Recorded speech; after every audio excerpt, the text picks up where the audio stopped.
जरा सुनिएगा और समझिएगा। 9, 8, 7, 6, 5, 4, 3, 2, 1, 0.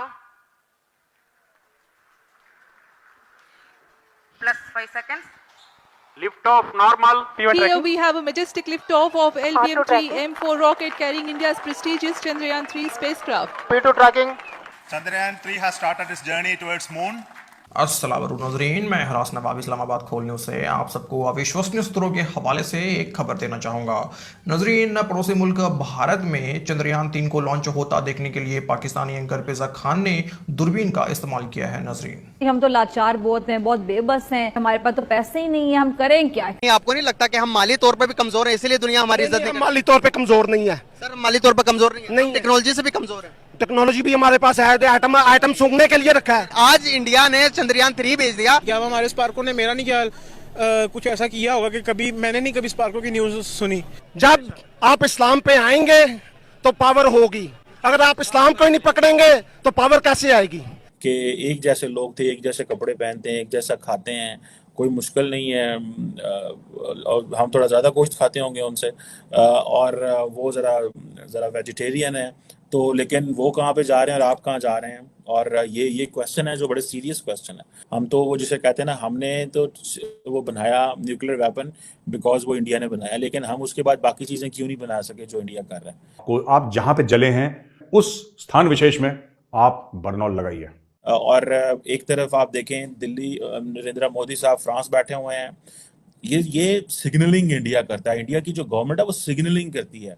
और फॉर एग्जांपल क्या है जी कि जी वो मोदी साहब किधर है? मोदी साहब फ्रांस हैं, गेस्ट ऑफ ऑनर है। अच्छा पिछू क्यों है? पिछू जनाब वो चंद्रयान छाड़ता ना, ये है। This is what they have been doing. Doctor Jaishankar किधर है? डॉक्टर जयशंकर तो इंडोनेशिया बैठे हुए हैं। और ये अब आप देखें, अगर ये लूनर सरफेस पे सेफली लैंड कर जाता है, ये कामयाब होता है वहाँ से डाटा कलेक्ट करने में, साइंटिफिक एक्सपीरियंसेस करने में, चांद की कंपोजिशन को समझने में, तो ये आप समझ लें कि ये बहुत बहुत बड़ी डेवलपमेंट है। उधर अब जारी बात है, एक तरफ तो इंडिया के अंदर ये सारी बातें शोर मचा के भाई देखो की हो रहा है, किस तरह हो रहा है, जनाब इंडिया ने जनाब चंद्रयान-3 जो है वो चलाता है। उधर मोदी साहब जो हैं वो वहाँ पे बैठे हुए हैं and they are having discussions, और वो डिस्कशंस कर रहे हैं, और जिससे वो कहते हैं ना कि और वो फ्रांस के साथ बैठे डिस्कशन कर रहे हैं। सो इससे तासुर ये उभरता है कि भाई इंडिया इज़ गोइंग ग्लोबल। ठीक है जी। और ये दे आर गोइंग ग्लोबल, और उनको फ्रांस के अंदर, अगर आपको पता है, अगर नहीं पता तो मैं बताऊँ, 10 दिन हुआ कि उनको जो गेस्ट ऑफ ऑनर तो ऑलरेडी वो सारी बात है वो हैं, और उसके साथ साथ उनको हाईएस्ट अवार्ड भी दिया गया है। ठीक है जी। सो ये कहा जा रहा है कि that is a new phase of the strategic relationship between India and France. और पहले 25 साल एक और चीज़ थी, और जिस तरह एमनल मैक्रोन जफ्फी डाल के मोदी साहब को मिल रहे हैं, that gives a different message. वो एक नई एक नई जहत है, ये एक नई सोच है जो चीज़ें हो रही हैं वहाँ पे। और जो फ्रांस का अपर हाउस है, पार्लियामेंट है, वो भी प्राइम मिनिस्टर मोदी में रह रहा है, लाइकली पॉसिबिलिटी है वो वहाँ पे ख़ताब भी करेंगे।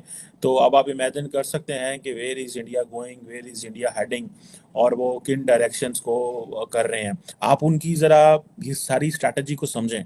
वो बड़े स्मार्टली प्ले कर रहे हैं इस सेंस में कि उनको इस चीज़ का पता था कि 2019 में हमारी वो ग्रोथ नहीं है। 2023-24 में उनको पता है कि हमारी ग्रोथ इतनी ज़्यादा है कि हमें पाकिस्तान की ज़रूरत ही नहीं है, डिस्कशन नहीं करो। वो तो माजी की बात हो गई। सो लोगों को ये कहा कि ख़त्म हो गया पाकिस्तान, तो ख़त्म हो गया हमारा नेबर, तो हमें तो उनकी बात ही नहीं करनी, हमें तो फ्रांस से बात करनी है, हमें तो अमेरिका से बात करनी है, हमें तो चंद्रयान की बात करनी है, हमें तो और तरफ जाना है। सो हमें तो जापान से बात करनी है, हम तो क्वाड का हिस्सा है, हम तो I2U2 का हिस्सा है, हम तो यूएई के साथ कहाँ पे जा रहे हैं। सो ये वो चीज़ें हैं जिसको उन्होंने प्रॉपर कैश इन किया है, उन्होंने पूरे का पूरा, जिसे कहते हैं ना, एक प्रॉपर उनके पास ब्लूप्रिंट था कि हमने क्या करना है, और वो उस ब्लूप्रिंट पे प्रॉपरली चल रहे हैं। अगर आप, बड़ा सवाल है, एयरपोर्ट तो आप एक चला नहीं सकते, तो इस मुल्क को कहाँ ले जाएंगे? इस मुल्क के लिए आप क्या करेंगे? जो ये क्लेम करते हैं कि उनके पास पाकिस्तान के मसाइल का हल है, जो ये क्लेम करते हैं कि वो इस कौम को पूरी दुनिया में राइज करेंगे और पाकिस्तान एक एशियन टाइगर बन जाएगा, वो न्यूयॉर्क में एक होटल तक नहीं चला सकते। और उसको सिटी ऑफ न्यूयॉर्क को और वहाँ पर जो दूसरे बिडर्स हैं उनको इन्होंने दे दिया कि जी आप रन करें।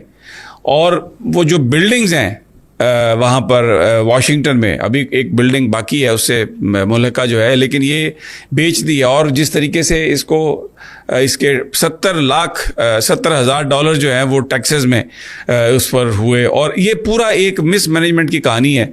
यूसुफ रज़ा गिलानी साहब ने लाखों डॉलर अप्रूव किए थे इसकी रेनोवेशन के लिए जब वो वज़ीर आज़म थे।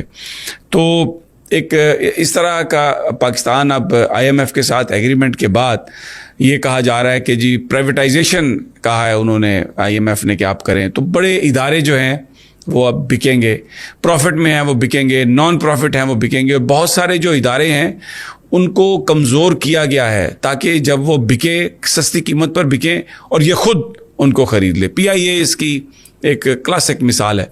इसमें जिस तरीके से चीज़ों को ख़राब किया गया, इससे पहले जनाब जरदारी साहब इसको लेना चाहते थे और इसको बेचना चाहते थे। उन्होंने अपने एक दोस्त को इसका चेयरमैन बनाया PIA का, और फिर उसके बाद जो सारे जो हमारे एयर रूट्स हैं ख़ास तौर पर अमेरिका के वो टर्किश एयरलाइन को उसके साथ उन्होंने शेयर किए।